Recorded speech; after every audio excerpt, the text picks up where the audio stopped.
Epione pain management and regenerative centre. ఇక మీ నొప్పులు శాశ్వతం కావు.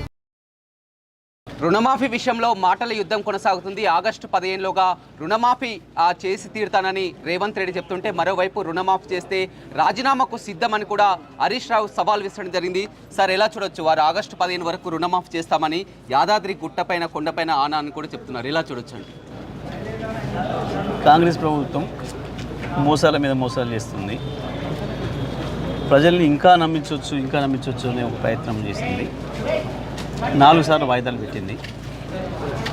డిసెంబర్ 9 పోయింది, జనవరి 1 పోయింది, ఫిబ్రవరి 10 పోయింది, మార్చి 15 పోయింది. ఇక ఇవాళ నేను చెప్తే నమ్మరు అని చెప్పి దేవుళ్ళ మీద ప్రమాణాలు చేసే కాడికి వచ్చిండు. ఇది అబద్ధము, అప్పుడు కూడా చేయరు అనే విషయాన్ని మేము బలంగా చెప్పే ప్రయత్నం చేసినాం. కానీ ఆ విషయం వాస్తవమే, వీళ్ళు చేసే ఉద్దేశం లేదు, మోసం చేస్తానికి చెప్పారన్నమాట తేలిపోయింది. ఇవాళ రేవంత్ రెడ్డి వెనుకపోవడంతో తేలిపోయింది. ఎట్టి పరిస్థితుల్లో కూడా రుణమాఫీ చేయరు, జరగదు, అందులో సందేహమే లేదు. ప్రజల్ని మోసం చేయడం తప్ప ఇంకోటి కాదు. అంటే హరీష్ రావు రాజీనామా అస్త్రం ప్రయోగిస్తున్నారు. అది రాజీనామా కాదు, స్పీకర్ ఫార్మాట్లో లేదు, అసలు రాజీనామా అస్త్రం కాదు, మరొకసారి ఇలా చేస్తున్నారని కూడా వ్యాఖ్యలు చేస్తున్నారు. మేము చాలా స్పష్టంగా ఉన్నాం. మేము రేవంత్ రెడ్డి కూడా రాజీనామా అడిగినాం, ఎమ్మెల్యే పదవికి అడిగినాం, ముఖ్యమంత్రి పదవి రాజీనామా చేయడం అడగలే. వచ్చి ఎమ్మెల్యే పదవికి ఆయన ఏ ఫార్మాట్లో రాజీనామా ఇస్తాడో ఆ ఫార్మాట్లో మేము కూడా రాజీనామా ఇస్తాం. సింపుల్. రేవంత్ రెడ్డి కూడా అదే కదా అడిగింది. మేము ఆయన ఏ ఫార్మాట్లో రాజీనామా రాసి ఇచ్చేస్తాడో అదే ఫార్మాట్లో మేము రాజీనామా రాసి సిద్ధంగా ఉన్నాం. శేషాగర్ కూడా అదే చెప్పిండు, అదే జరుగుతుంది. రమ్మండి ఆయన. ఎలా ఉంది పార్లమెంట్ ఎన్నికల తీరు పరిశీలించినట్టయితే, మొదటి యాత్రలోనే భాగంగా కూడా ఉమ్మడి నల్గొండ జిల్లాలో 2 పార్లమెంట్ పరిధిలో కేసీఆర్ ఇక్కడ బస్సు యాత్ర చేసి రైతులతో కూడా మాట్లాడినటువంటి తీరుతో ఎలా ఉందంటున్నారు కేసీఆర్ బస్సు యాత్ర తర్వాత? ఎలా ఉందనేది వాస్తవానికి మీరు చెప్పాల్సిన ప్రశ్న నన్ను అడుగుతున్నారు. ఒక్కసారి జనంలోకి పోతే స్పష్టంగా అర్థమవుతుంది. తప్పకుండా కేసీఆరే శ్రీరామ రక్ష. చేసే కేసీఆర్ను పోగొట్టుకున్నాం.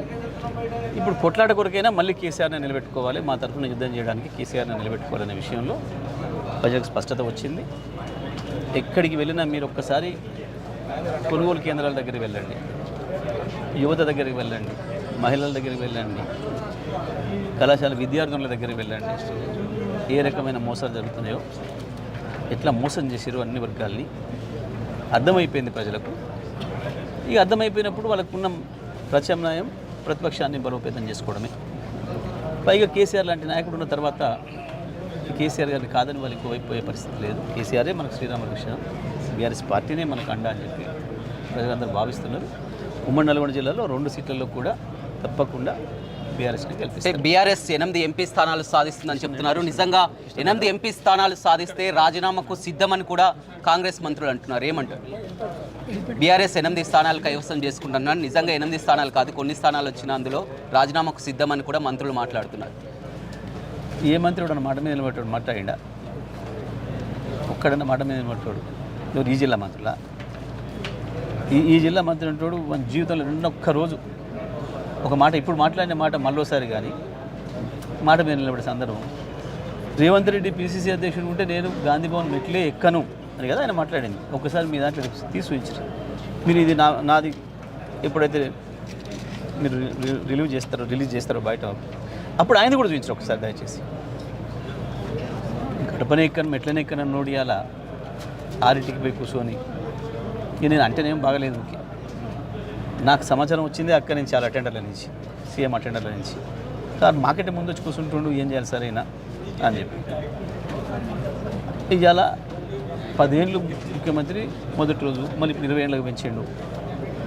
ఈ పదవుల కొరకు పెదవులు మోసేటోడు, పదవుల కొరకు పెదవులను విన్యాసం చేయించేటోళ్ళు.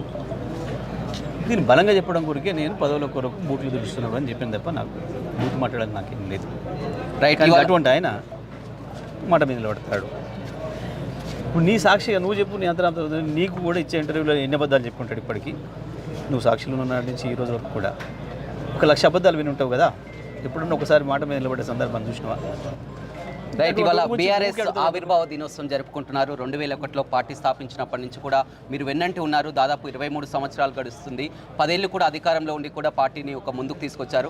ఇప్పుడేంటి పార్టీ పరిస్థితి? వాళ్ళు ప్రతిపక్షాలు చేస్తున్న, అధికార పార్టీ వాళ్ళు చేస్తున్నట్టు బీఆర్ఎస్ పార్టీ అనేది ఉండదు పార్లమెంట్ ఎన్నికల తర్వాత అంటున్నారు. పార్టీ వాళ్ళ ఆవిర్భావ దినోత్సవాలు జరుపుతున్నారు. ఏమని చెప్తారు? మేము మరొక పోరాటానికి సిద్ధం కావాల్సిన అవసరం వచ్చింది, మనకు ఉద్యమానికి సిద్ధం కావాల్సిన సందర్భం వచ్చింది. వాళ్ళు మాకు కొత్త ఏం కాదు, మాకు వెన్నతో పెట్టిన విద్య.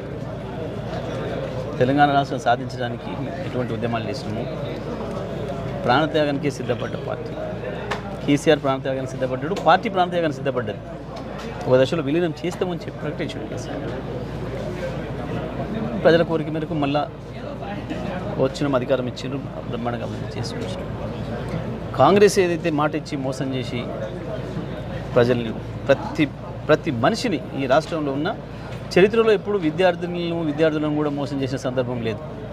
పార్టీలు ప్రభుత్వంలో పోయిన తర్వాత మొదటిసారి తప్పకుండా ఈ ఎన్నికల తర్వాత కాంగ్రెస్ పార్టీ అదృశ్యం అవ్వడం ఖాయం.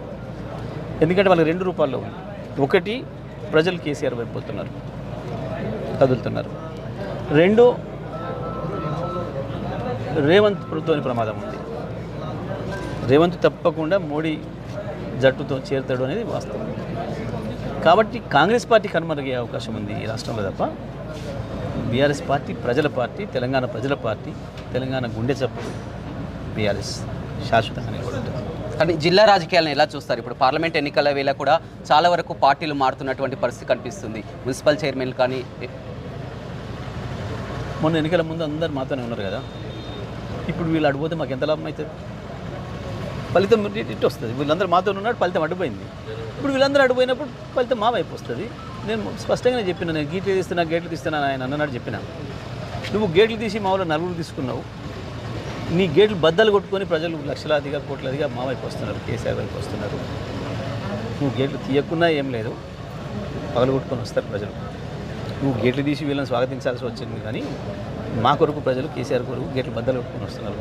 అది జరుగుతుంది. కానీ మండలి చైర్మన్ గుత్తా సుఖేందర్ చేసిన వ్యాఖ్యలకు కూడా మీరు స్పందించలేదు. అతను చాలా క్లియర్గా చెప్పడం జరిగింది, పార్టీలో సరిగ్గా ప్రతిష్టత లేదు. గ్రామ స్థాయి నుంచి కూడా గ్రామ శాఖలు కానీ మండల పార్టీ కానీ అధికారం కోల్పోయిన తర్వాత కూడా పార్టీని ఈ విధంగా ఉందని కూడా వ్యాఖ్యలు చేయడం జరిగింది.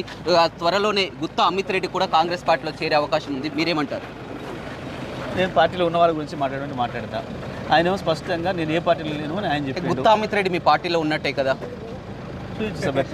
రైట్, చూడొచ్చు. మొత్తం మీద కాంగ్రెస్ పార్టీ అదేవిధంగా రుణమాఫీ విషయంలో కూడా ప్రజల్ని మరొకసారి మోసం చేయడానికి ఈ విధంగా చేస్తుంది. నిజంగా దేనినట్టుని హరీష్ రావు తీసుకున్నా కానీ మిగతా వాళ్ళు తీసుకున్నా ఖచ్చితంగా వారు రుణమాఫీ చేయరని చెప్తున్నారు. అదేవిధంగా కేసీఆర్ బస్సు యాత్ర తర్వాత ప్రజల్లో కూడా మార్పు కనబడుతుంది. ఖచ్చితంగా పార్లమెంట్లో అత్యధిక స్థానాలు కూడా గెలుచుకుంటామని మాజీ మంత్రి జగదీష్ రెడ్డి చెప్తున్నారు. Vote studio. మరిన్ని వీడియోస్ కోసం ఛానల్ ని సబ్స్క్రైబ్ చేయండి, లేటెస్ట్ అప్డేట్స్ కోసం వాట్సాప్ ఛానల్ ని ఫాలో చేయండి, అండ్ లింక్ డిస్క్రిప్షన్ లో ఉంది.